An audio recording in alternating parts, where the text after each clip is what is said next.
Itong cellphone na to, ito yung nakakasira sa inyo, ha? Ha? Kapag basagin ko tong cellphone,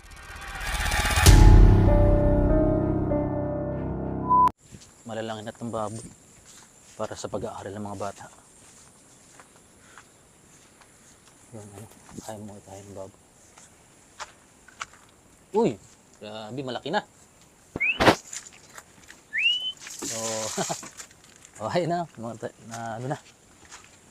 Ayan. Siguro si Liit tulog pa dahil maaga pa naman.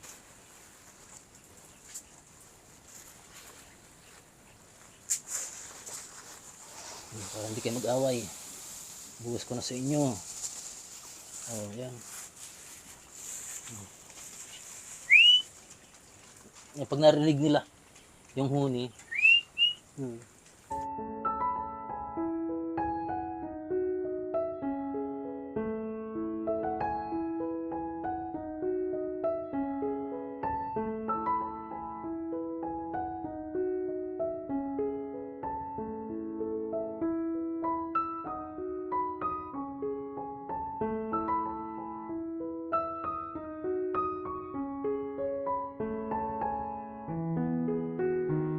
tapos ko nang linisin tong ano,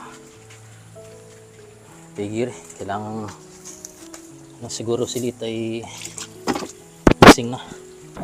Yeah.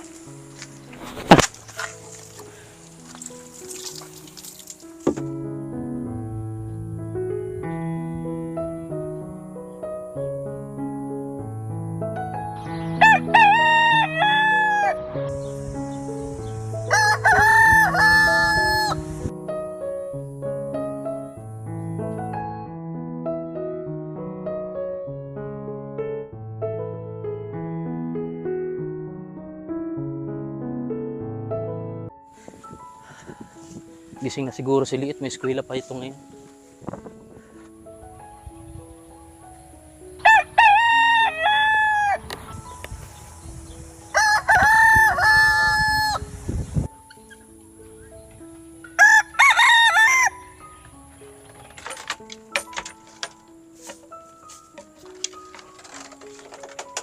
Oh, Liit, bangon na dyan. Ba't di ka napasok? Ayaw ko na pumasok, mag-email na ako. Ano? Mag-email na po. Bakit? Yan yung natutunan mo sa eskwela. Puro pag-email. Yan yung tinuturo sa'yo ng teacher mo. Pinag-aaral baga kita, ba't yan ang ginagawa mo? Klase ko nga nag-email din. Ano? Mga kaklase ko rin nag-email. Ang bihira, tanghali na, di ka pa rin nag-ano. Gusto mong paluin kita? Hindi, masarap mag-email. Ano dyan baba? Ayoko, tapusin ko lang to. Anong tapusin? Tanghali na baga. Liit, baba ka dito. May sabihin ako sa'yo. Baba. Pangatalo ang kalaban. Di, bumaba ka dito, bumaba ka. Baba. Sabihin ako sa'yo. Ikaw, huwag kayong bata pa kayo, hindi kayo mag-ano. Ikaw, matagal lang kita pinag-aaral. Yan ba yung natutunan mo sa eskwela? Ha? Oh, tayo ka na ngayon.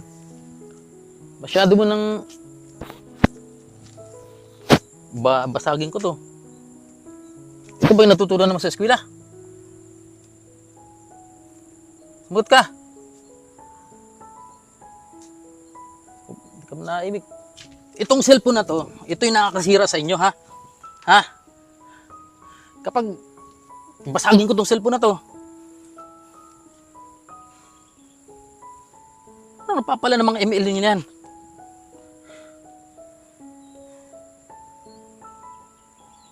Yung bakit tinuturo sa inyo sa eskwelahan ito, email? Ha? At gustong-gusto niyo yung email?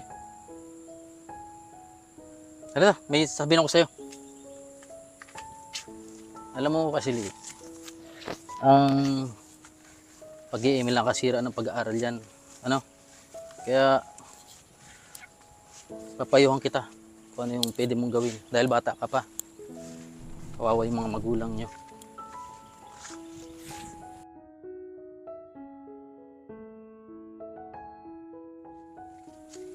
Naglalaro lang naman ako. Libangan lang pa. Oo, kaso dapat di ka na adik. Priority mo rin yung pag-aaral mo. Ano? Kung pababa ang pag-aaral mo, kumusta ang grades mo? Kaya huwag kayong magagalit kapag ang magulang nyo ay nakapagsalita ng hindi rin maganda para sa inyong ano. Para sa inyo din naman, di ba? Tama? Ha? Tama, mali? Tama. Tama po. Tama po. Oo. Yan, huwag mong anuhin. Huwag mong dibdibin yung mga kung ano man yung pinapagalitan ko kayo, pinapagalitan kayo ni mama mo. Huwag mong dibdibin dahil para sa inyo din yun. No? Nagsasakripisyo kami para sa inyo. Ha? Alam mo ba dahil sa pag-ML, marami mga kabataan na naliligaw na ng landas. Nawawala ng respeto sa magulang. Ano? Kaya huwag niyo masyadong dibdibin yung mga sermon sa inyo dahil para sa inyo rin yun. Yung mga nakaka-addict ay huwag na natin tangkilikin. Ano? Pwede man maglaro tayo pero huwag natin kalimutan na yung respeto sa magulang. Ano ulit? Tayo yung ano, meron nang papanood sa iyo. Sana magkaroon ka ng ano, magkaroon ka ng aral sa bidyong ito. Ha? Ano? Ito papanoorin ko sa iyo. Ito panoorin mo tong ayan, nakita mo to? Nakita mo yan? Yang screen na yan? Nakita mo? Oh. Yan, yung mga batang yan, wala silang makain. Alam mo ang ginagawa nila? Namumurit lang sila ng bigas sa kalsada, yung mga natatapon. Alam mo yung mga natatapon sa palengke? Pag binubuhat ng mga boy or naman, pinupulot nila. Ayun ang makita mo sa video. Ano yung aral na mapupulot mo dyan lit sa video na yan? Dapat pahalaga ng sakripisyo sa magulang. Ayun, dapat pahalagahan ang sakripisyo ng magulang. So, isinama kita dito para panuorin yung video na yan. At syempre, maging aral na rin para sa lahat na hindi lahat sa napagkakataon kasama nyo ang mga magulang nyo.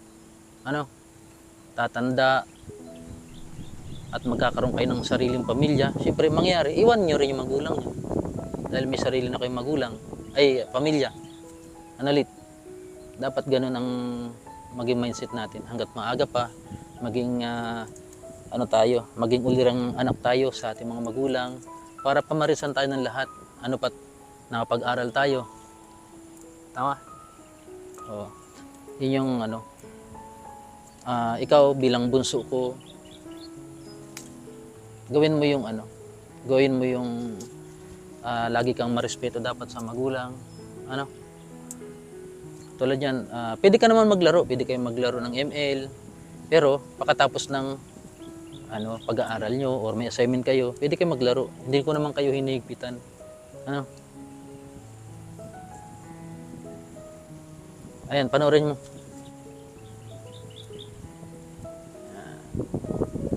Ayan. Ano yung natututunan mo doon lit sa video na yan? Ano yung natututunan? Anong natutunan mo sa video? Tingnan ka doon. Ano yung natutunan mo sa video na yan? Naawa ka ba sa mga bata? Grabe yung mga bata. No? Ayun no, na pinupulot nila yung mga natatapon sa kalsada ng mga bigas. At nakita mo yung pamilya, ang dami nilang mga anak. No? Pero mas pinili nila. Siguro, ikaw tatanungin ko ulit. Ikaw yung tatanungin ko. Kung ikaw yung nasa sitwasyon nila, wala silang makain, mas pipiliin mo po bang maglaro ng online games o ML? Anong pipiliin mo? Mas pipiliin ko mayroon pagkain. Tsaka yung pangangano po, lagi may po sa huli. Ha? Anong grade mo nangalit ngayon? Grade 6 po. Grade 6. Oh, grade 6 ka na. Pwede ka nang, sa panahon nung pwede na magturo ang grade 6. Nagtuturo na ang grade 6. Pag graduate mo ng grade 6, ano na? O sige, yan. tapos na po yung palabas sa pinapanood natin kay Liit. At siyempre sana sa mga kabataang nanonood ngayon ay sana marami kayong matutunan sa bidyong ito. Ano ulit? Ano lang po yun, for entertainment lang yun. Kamay kulit. Yung email niya kanina, hindi yung totoo na parang ano lang na, acting lang namin po yun na para pamarisan po ng mga kabataan na ayan, yung video na nakita niyo po, napanood niyo ay grabe po, isang hindi siya naka-inspire, nakakaawa. Ikaw ba lit naawa ko sa mga bata lit? Ayan, meron muna tayo. Anong gusto mo lit? Oh, anong gusto mo dito? Ito payatos. Wala lang tayong panulak. Oh. Kain muna tayo. Yan. At sunod nyo po ang abangan nyo po yung susunod na kabanata mo namin na isang inspirasyon para sa kabataan na hindi dapat tularan at dapat tularan. So, bye-bye na lit. Bye-bye. Kain po. Itong bayabas na to, wala tong walang bunga dahil hindi tagbayabas nga dati. Pag namunga naman po to, hitik na hitik sa bunga. Bye-bye po, mga kalingap. Salamat sa panonood. God bless.